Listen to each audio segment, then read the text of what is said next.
akan terjadi peperangan di antara umat manusia untuk bertahan hidup. Banyak darah, banyak orang gugur, pokoknya ngeri abis di medan perang itu. Menurut kepercayaan orang Nordik, setiap ada gempa pasti disangkut pautin sama si Loki. Dia bisa kebal seperti itu karena sumpah dari ibunya. Hai guys, jumpa lagi dengan aku Putri Diana di channel Soberia. Disclaimer dulu ya guys, kemarin kan aku udah bahas Ragnarok versi gamenya. Nah, pada video kali ini aku bakal bahas Ragnarok versi mitologi Nordiknya. Ragnarok merupakan serangkaian peristiwa yang berujung pada perang besar antara dewa-dewa dan para monster, atau bisa dibilang sebagai perang terakhir dewa Nordik. Tapi nih, menurut Eda, Ragnarok itu bukan cuma perangnya aja guys, tapi lebih ke peristiwa yang mengarah ke kejadian itu. Jadi siapa sih yang mulai perangnya? Apa ada dendam antara dewa Nordik? Nah, simak videonya sampai selesai ya. Jadi ceritanya pada waktu itu lagi diadain tes kekebalan dewa Baldur di Asgard. Rame dong kalau ada tes kekebalan kayak gitu. Orang-orang di sana pada kepo dan juga pada mengikuti tes itu. Nah, Baldur ini adalah anaknya si Odin dan ibunya Frigg. Dia itu adalah dewa cahaya dan musim panas. Perlu kalian ketahui kalau Baldur itu kebal dengan apapun di dunia ini. Dia bisa kebal seperti itu karena sumpah dari ibunya. Jadi pas Baldur baru lahir, ibunya tuh kayak nyumpahin gak ada benda di dunia yang mampu melukainya. Tes kekebalan pun dimulai. Tentunya Odin dan Frigg ada di sana. Mereka berdua melihat tes itu, dan tes itu dimulai dengan senjata pedang. Namun gagal untuk melukai badan Baldur. Kemudian dites lagi nih, pakai anak panah. Namun hasilnya juga tetap zonk. Mereka berusaha sekuat tenaga untuk melukai tubuh Baldur dengan menggunakan berbagai senjata, tapi hasilnya tetap nihil. Akhirnya nih, satu dewa yang juga ikut untuk mencoba melukai tubuh Baldur, dia adalah Hoder, yang masih saudara dengan Baldur. Dia juga anak dari Odin. Hoder ini adalah dewa yang buta, tapi jangan salah coy. Dengan kekurangan yang ia miliki, Hoder masih jago buat manah loh. Nah, cobalah dia untuk melukai tubuh Baldur. Tidak seperti senjata lain yang gagal melukai tubuh Baldur, anak panah ini berhasil melukai tubuh Baldur. Bahkan, anak panah itu berhasil menembus jantung Baldur yang membuatnya tewas di tempat. Kaget dong si Hoder ini, sampai Odin sama si Frigg pun ikutan kaget. Langsung tuh Hoder diseret oleh Odin untuk diinterogasi. Nah, pada saat diinterogasi, dia tuh menggunakan anak panah yang bernama Mistel tuh. Dilanjutlah interogasi itu.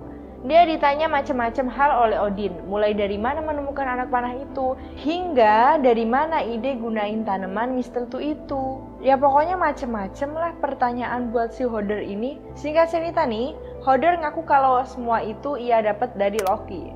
Loki yang menyuruh Hoder buat nyobain tanaman ini ke tubuh Baldur dengan cara diolesin tanaman ke anak panah yang ia pakai. Ibunya Frigg langsung kaget mendengar itu. Dia melupakan satu benda dari sumpahnya untuk Baldur. Frigg juga pernah ceritain masalah ini ke Loki. Nah ini nih, makanya kalian kalau curhat ke temen jangan ke sembarang orang ya. Bisa bahaya akibatnya, kayak ini nih. Nah, si Loki ini dikenal dengan dewa kenakalan atau God of Mischief. Dia punya keturunan separuh giant, sikapnya sangat manipulatif dan usilnya minta ampun. Tapi ya usilnya jangan sampai ngebunuh orang juga kali boy. Tenang cuy, tenang. Aku gak emosi kok, yang emosi si Odin. Ya gimana gak emosi, orang anaknya sendiri yang dibunuh?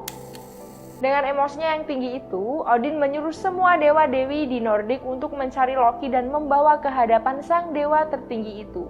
Setelah beberapa waktu mencari, Loki pun berhasil dibawa ke hadapan sang agung, Odin. Di sana dia akan menerima hukuman dari Odin. Nah, ini yang unik nih. Biasanya mati dibalas mati, tapi kali ini beda cuy. Jadi si Loki brengsek ini akan nerima hukuman yang membuatnya harus diikat di tali. Jangan salah. Dia nggak cuma diikat di tali aja kok, tapi di atasnya ada seekor ular yang bisanya jatuh ke mukanya si Loki. Nah, di lain sisi, sang holik Odin juga nyuruh si Vali buat ngebunuh si Narvi. Vali itu anaknya Odin dan Narvi itu anaknya Loki. Nah kerennya, si Vali ini bisa berubah jadi serigala. Jadi pada saat mencari Narvi, dia menggunakan indera penciuman serigala dan berhasil menemukan bahkan membunuh si Narvi. Si Vali ini sedikit bermain-main dengan Narvi. Dia asik banget tuh buat mencabik-cabik badan si Narvi. Hingga akhirnya dia pun kembali ke Asgard dengan membawa jeroan si Narvi.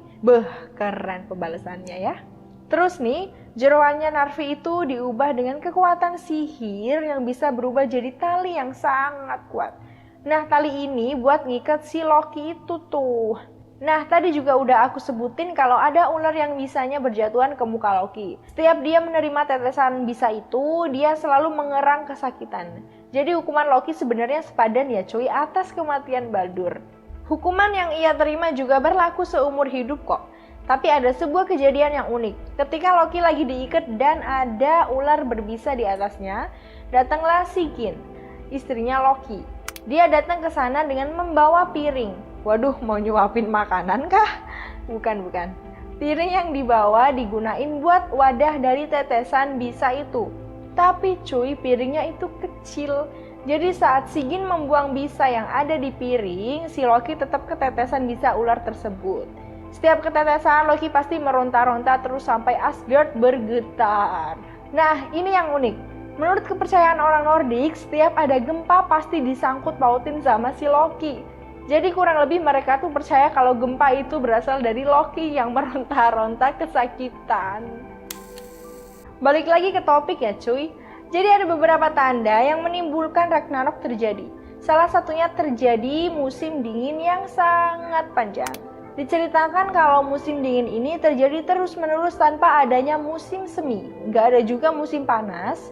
Jadi dalam keadaan yang dingin itu orang bakal kelaparan dan kedinginan.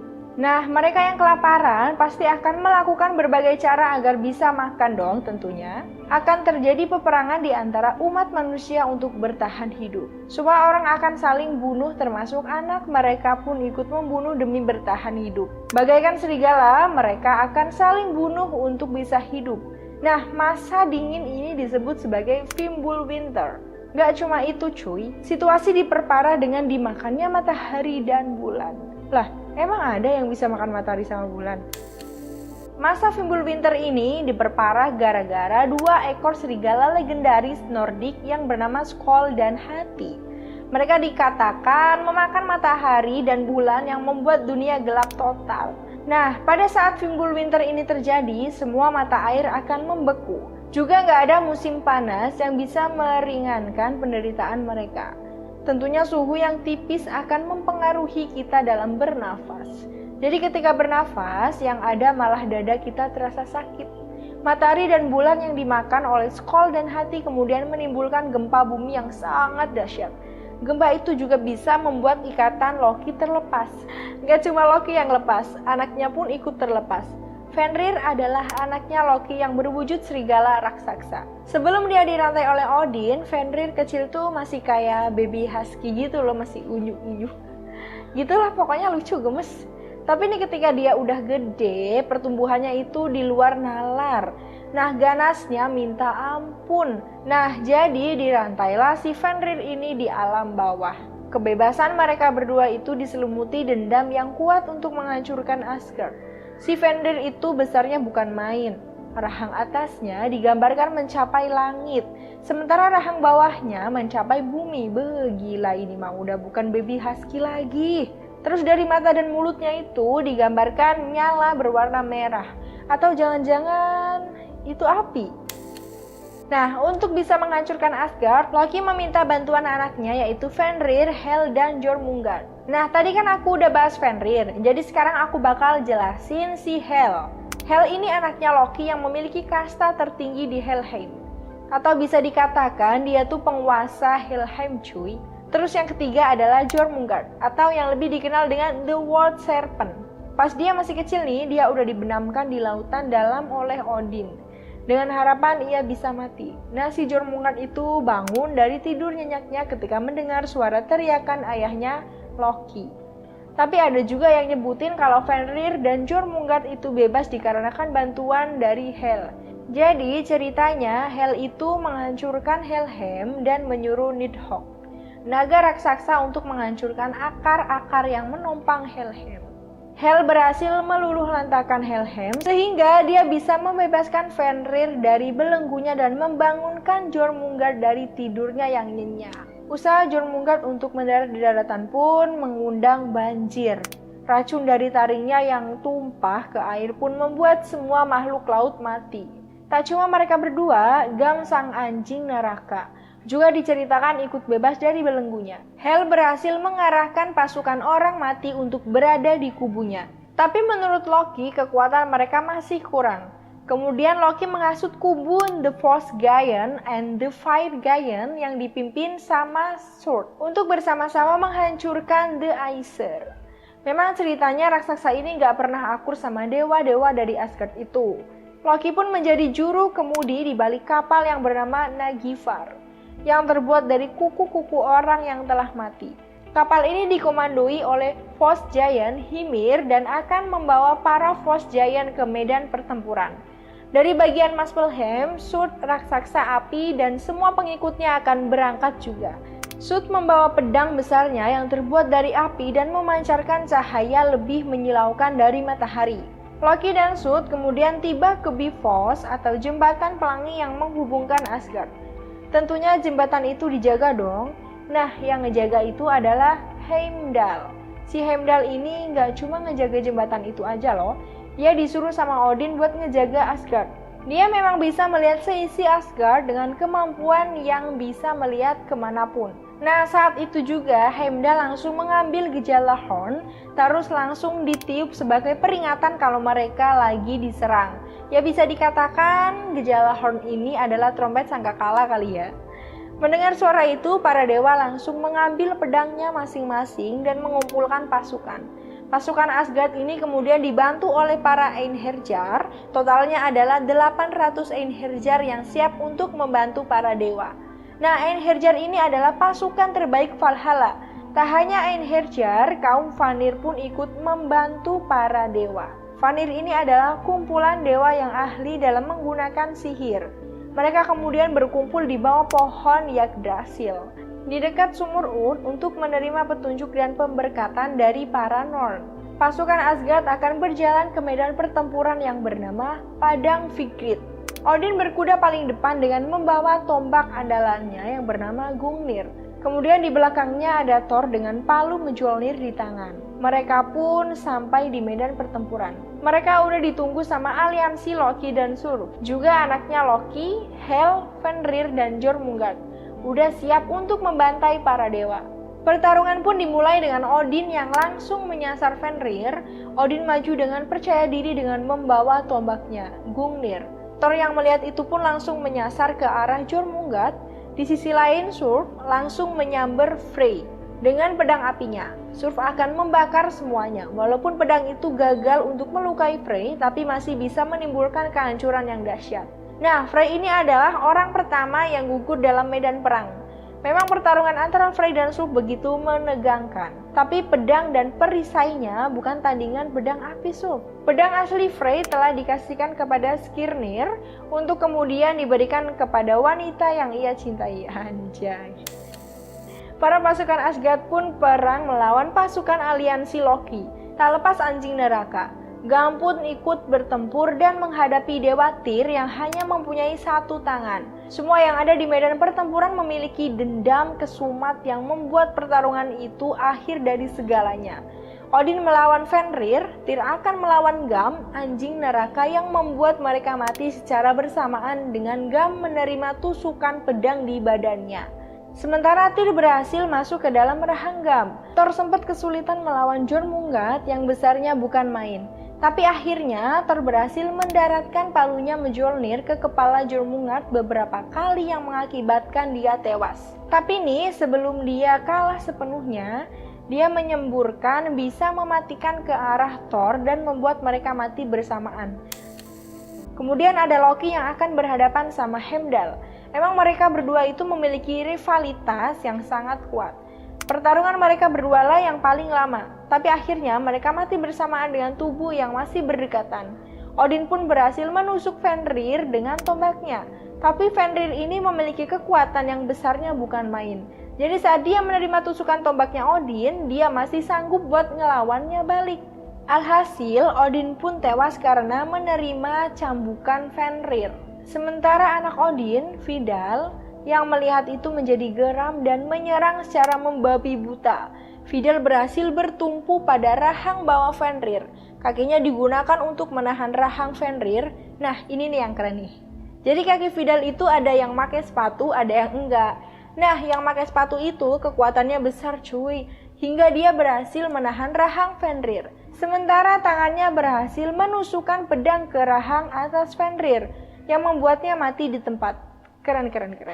Puncak pertarungan besar ini terjadi ketika Surd selesai dengan Frey. Dia langsung maju secara membabi buta dan menghancurkan kaum Vanir. Emang sih pedang api Suf bukan main kekuatannya. Nah setelah itu si Suf ini ngelihat keadaan di sekitar dia. Banyak darah, banyak orang gugur, pokoknya ngeri abis di medan perang itu.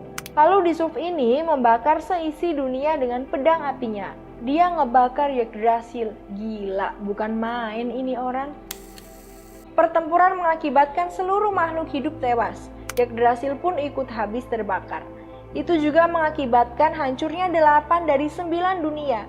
Untuknya masih ada yang berhasil selamat, kayak contohnya Dewa Vidar dan Vali. Dua anak Odin yang bertahan dari kebakaran yang disebabkan oleh Suf. Harus juga ada Modi dan Magni yang masih hidup. Dia itu adalah anaknya Thor. Dan dalam beberapa versi, merekalah yang akan menjadi penerus Mjolnir. Nah terus Baldur dan Hodor pun ikut bangkit. Mereka nantinya yang bakal jadi penerus para Aesir di peradaban baru. Nah ini nih yang unik. Setelah api besar membakar dunia, terjadilah banjir besar pula. Nah banjir ini terjadi setelah kejadian Ragnarok. Nah dari ras manusia, apakah ada yang selamat? Dari beberapa sumber, ras manusia itu ada yang selamat loh, yaitu Liv, seorang perempuan, dan Liv Rasir adalah seorang laki-laki. Menurut cerita mereka bisa selamat dari kehancuran dunia karena melarikan diri ke Hotmimir Forest. Mereka berdua akan menciptakan peradaban yang baru. Gila ini perang kayak perang Zeus dengan para Titan ya kalau disamain. Nah segitu dulu ya guys cerita Ragnaroknya. Oh iya, dalam God of War, Magni sama Modi juga ikutan terbunuh. Sementara di mitologi aslinya enggak. Jadi gimana tuh kelanjutan God of War Ragnarok? Ya pastinya aku nggak bisa ngasih jawaban sih karena belum rilis juga tuh gamenya. Tapi kemungkinan besar God of War Ragnarok nantinya juga bakal kayak gini. Sama-sama ada dua kubu yang saling berperang. Udah pasti juga ada kubu Kratos yang dibantu sama Jormungand dan Surf. Belum pasti sih tapi aku yakin kalau nantinya bakal gitu. Terus dari kubu Asgard pastinya akan dibantu dengan dewa lainnya. Mungkin juga Odin akan ada dalam God of War dan Einherjar akan ikut ngebantu. Kalau kalian ada tambahan atau mungkin mau ngerevisi aku juga bisa ya guys. Komen di bawah aja ya, kita diskusi dengan kepala dingin. Stay healthy and clean, semoga sehat selalu. See you!